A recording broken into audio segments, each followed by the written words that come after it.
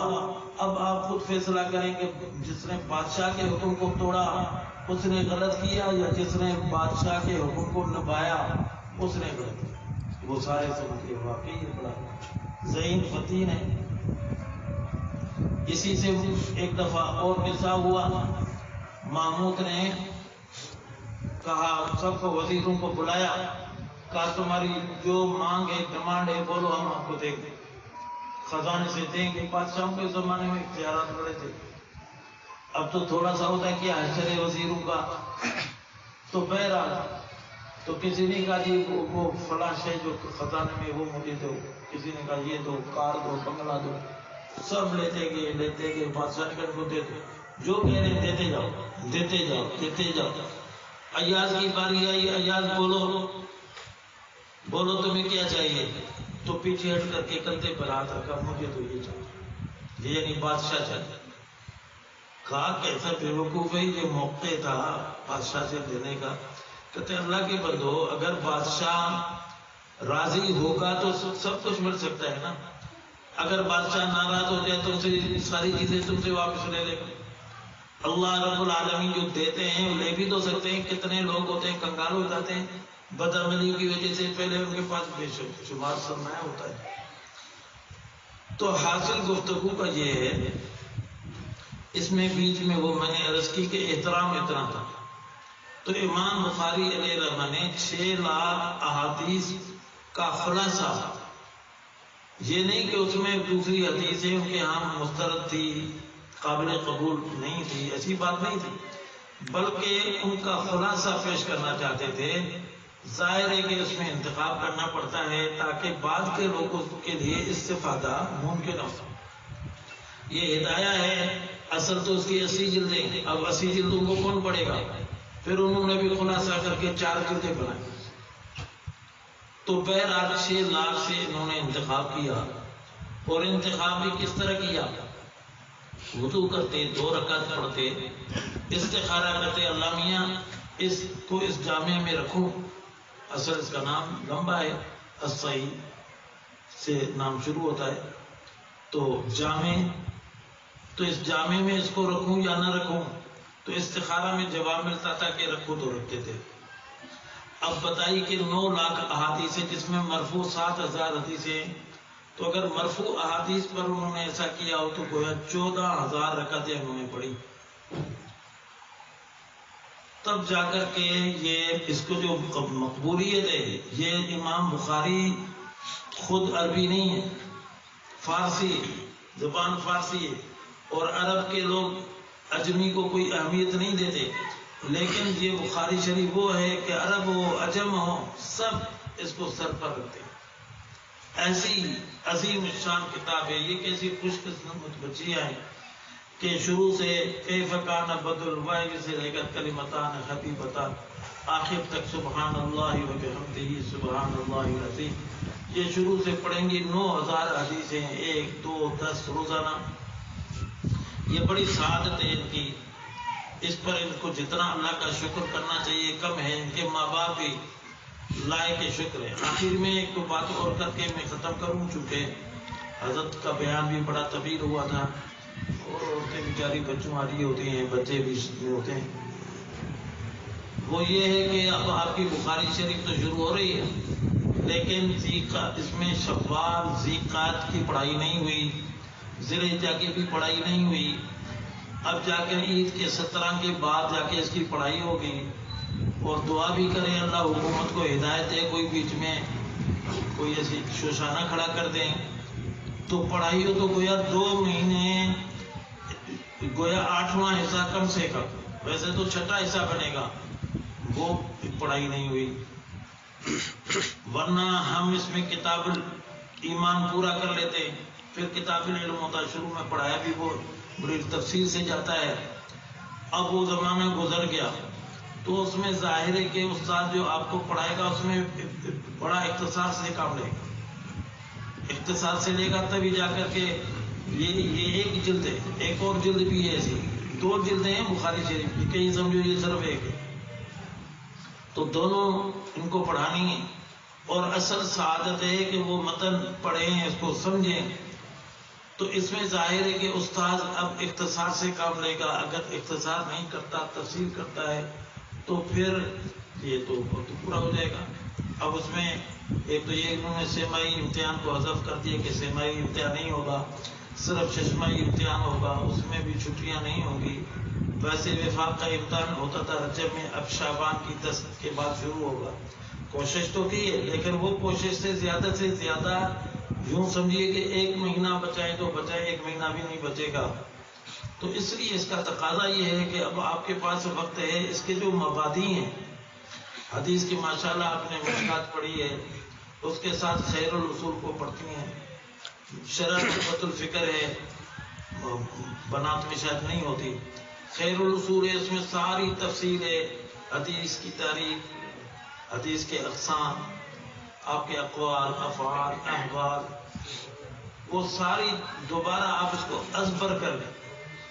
عام طور سے احادیث کی کتابوں میں ایک سوال اس قسم کا آتا ہے، تو اس کے مبادی کو ابھی سے دیکھ لیں، آج کے کام کو کل پر نہ چھوڑیں۔ اسی طرح ترمذی شریف، اس کا مقدمہ ہے تقریر ترمذی، حضرت شیخ الاسلام حضرت مفتی مولانا تقی عثمانی صاحب دامت برکاتہم العالیہ، اس کا مقدمہ ہے، بڑا آسان ہے، تفصیل سے تو ہے لیکن آسان ہے، اس کا بھی ابھی سے مطالعہ شروع کر دیں۔ اور یہ مباحث جو ابتدائی ہیں یہ آپ کو بخاری میں، ترمذی میں، مسلم میں، ابن ماجہ میں، نسائی میں، ابو داؤد، سب میں کام آئیں۔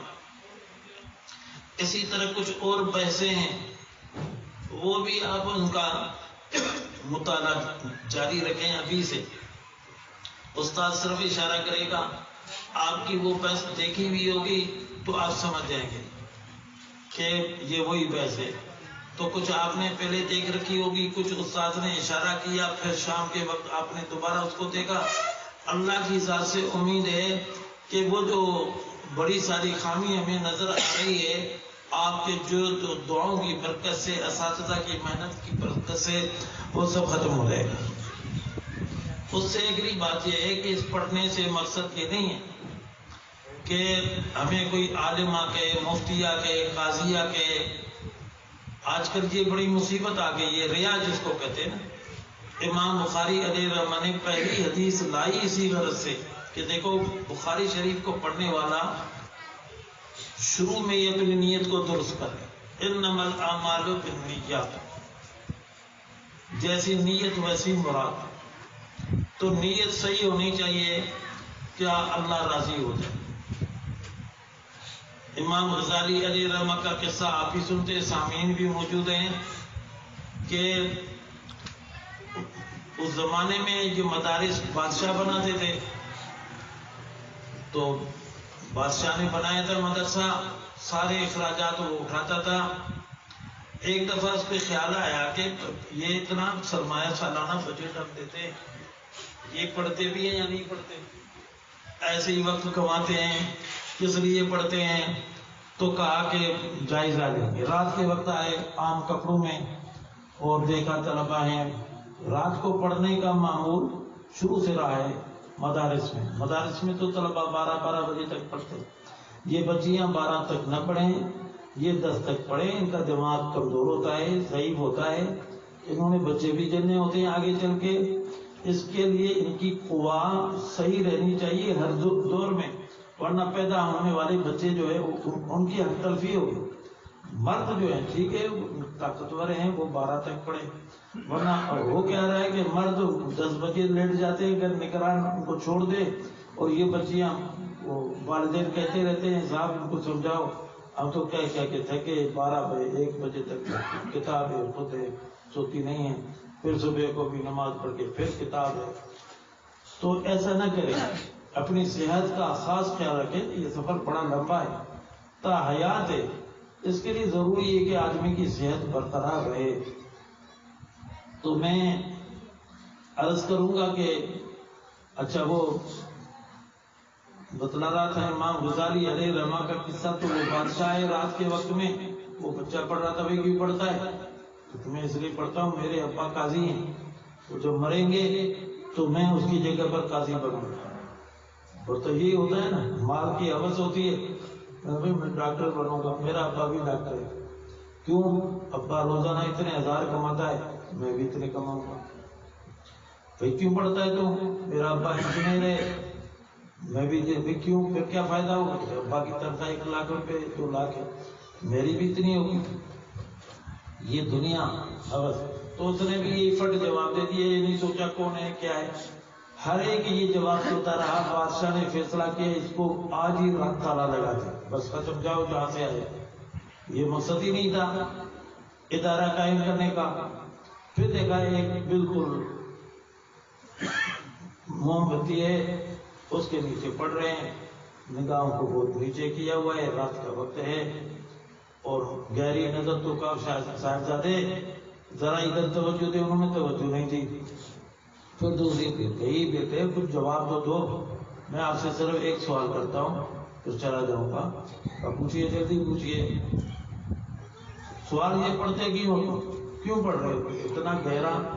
رات کے 12 بج گئے ہیں۔ کیونکہ میں اس لیے پڑھتا ہوں کہ یہ علم جب مجھے معلوم ہوگا تو مجھے پتا چلے گا کہ اللہ کی منشا کس میں، اللہ کی رضا کس میں، کون سے عمل کرنے میں رضا ہے اور کون سے عمل کو چھوڑنے میں رضا ہے۔ یہ مجھے معلوم ہو جائے کس طرح اللہ راضی ہوتا ہے، جو میرا خالق ہے، مالک ہے، رازق ہے، موجی ہے، جس نے مجھے پیدا کیا ہے، عزت دی ہے۔ تو اس لیے میں پڑھتا ہوں تاکہ حلال حرام کی مجھے تمیز ہو جائے، حلال کو استعمال کروں، حرام سے بچوں، اور پھر اللہ مجھے قوت دے تو یہ اپنے اور مسلمان بھائیوں تک پہنچاؤں جو اس کو تبلیغ کہتے ہیں۔ دعوت و تبلیغ بڑا عظیم شان کام ہے، بڑا عظیم شان کام ہے۔ اس کا دل ٹھنڈا ہو گیا، کہا بیٹے تو اگر یہ جواب نہ دیتا نا، میں فیصلہ کر چکا تھا کہ تالا لگاؤ، لیکن تو نے یہ جواب دیا، میرے دل کو خوش کر دیا۔ مدرسہ میں نے اسی غرض سے قائم کیا تھا، پھر یہ بنا مستقبل کا امام غزالی۔ اس وقت اس کا نام محمد تھا، بس کون جانتا تھا۔ تو اس لیے نیت درست ہو، انما الاعمال بالنیات، اپنے ابھی سے روزانہ یہ نیت ٹٹولا کرے کیوں پڑھتے، بس یہ ایک تبادر میں کہ اللہ کی رضا کے لیے پڑھتے، شہرت مقصد نہیں، واہ واہ نہیں، جاہ نہیں، طلب نہیں، نام نہیں، اللہ کی رضا کے لیے پڑھتے ہیں۔ یہ نیت کی اصلاح ہو۔ روزانہ بہتر ہے کہ 2 رکعت پڑھ لیں، صلاۃ الحاجہ، یا اللہ تیرے دین کو پڑھنے آئے، ہم لائق نہیں اس کے۔ اس میں تو ہر سطر میں آقا صلی اللہ علیہ وسلم کا نام آتا ہے، نام آتا ہے، ہماری زبان ناپاک، وہ اس لائق ہے کہ اس سے آقا کا نام لیا جائے، ہمارا اندر ناپاک، لیکن اللہ نے کرم کیا ہے، ہمیں اجازت دی ہے۔ اس لیے تعلیم ہے کہ جب بھی آقا صلی اللہ علیہ وسلم کا نام آئے حدیث میں، ایک سطر میں 2 دفعہ یا 1 دفعہ آپ علیہ السلام کا نام آتا ہے، اور بچہ ہوتا ہے یا بچی ہوتی ہے وہ صلی اللہ علیہ وسلم پڑھتے۔ بڑی عجیب عبادت ہے، یہ تحفہ ہے جو ہم پیش کرتے ہیں، فرشتے دائیں بائیں ابھی بھی اس مجلس کو گھیرے ہوئے، یہ درود شریف کی بھی مجلس ہے، ذکر کی بھی مجلس ہے، حدیث کی بھی مجلس ہے، اور پھر جا کے پہنچاتے ہیں وہ درود شریف جو ہم پڑھتے ہیں وہ آقا صلی اللہ علیہ وسلم کی خدمت میں جا کر کے پیش کرتے ہیں، یہ ہدیہ ہوتا ہے۔ آقا صلی اللہ علیہ وسلم کی سنتی جو آپ کو ہدیہ دیتا تھا تو آپ اس وقت یا بعد میں اس کو ہدیہ اس سے بہتر دیتے، یہ آپ کی سنت تھی۔ تو ہم بھی درود شریف ہدیہ پیش کرتے ہیں، تو اب بھی امید ہے کیونکہ فرشتے پہنچاتے ہیں نام کے ساتھ کہ فلاں نے آپ کو ہدیہ صلاۃ و سلام پیش کیا ہے، تو امید رکھتے ہیں کہ آپ ہمیں اس کا صلہ دیں گے۔ وہ صلہ اور بدلہ کیا؟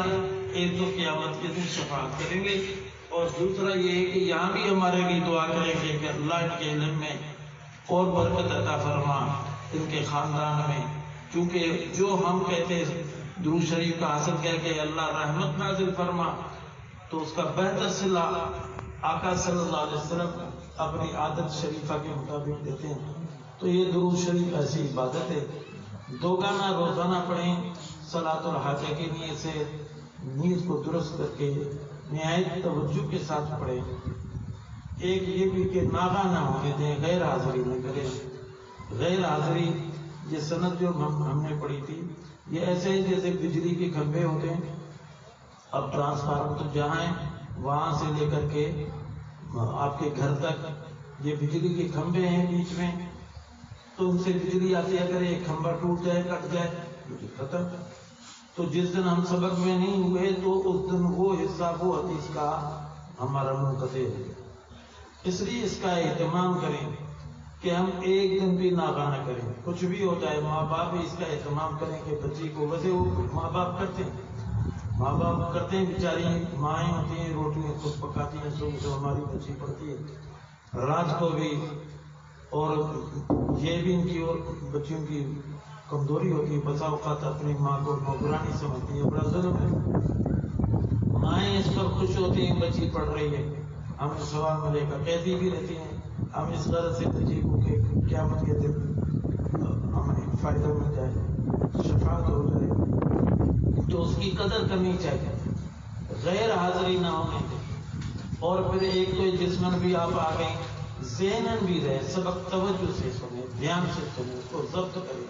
اور بھی بہت سی باتیں ہیں، حضرات اساتذہ کرام معلمات سے آپ سنتی رہتی ہیں، تو پھر بھی سنتی رہیں گی۔